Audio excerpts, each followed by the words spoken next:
மீன ராசி அல்லது மீன லக்னம் சார்ந்த நபர்களுக்கு புது முயற்சிகள் கைகூடும்.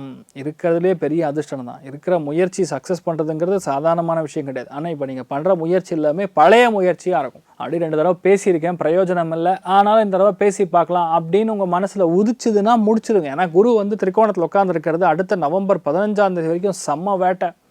நீங்கள் தொட்டிங்கன்னா ஜெயிச்சிடும். ஒரு விஷயத்தை ஆரம்பிக்கணும் உங்கள் கையில் நடக்கக்கூடிய ஒரு கர்மாவாக இருந்தால் அது கண்டிப்பாக நடந்தே தீரும். நல்ல விஷயங்களுக்காக நீங்கள் போராடுறீங்க, கண்டிப்பாக நடக்கும். நிறைய பேருக்கு வெளியூர் போகிறது, இல்லை வேற ஒரு இடத்துக்கு படிக்க போகிறது, வீடு வாங்கணும்னு இருக்கக்கூடிய எண்ணம் எல்லாம் நடக்கும்.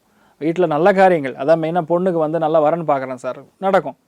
இல்லை குழந்தை வர வேண்டி ட்ரை பண்ணால் கூட அடுத்த 25 நாளுக்கு சாலிடாக இருக்குது. நான் தான் சொன்னேன், மீனம், கடகம், மகரம், விருச்சிகம், கன்னி, இந்த 5 ராசிகள் வந்து இனி தூங்கவே கூடாது. நான் சொன்னேன், இன்னொரு 30 நாளைக்கு சாலிடாக வந்து வேலை செஞ்சிங்கன்னா உங்களுக்கு என்ன வேணுமோ அது நடக்கும். நிறைய நல்ல விஷயங்கள் மட்டுமே நடக்கும்.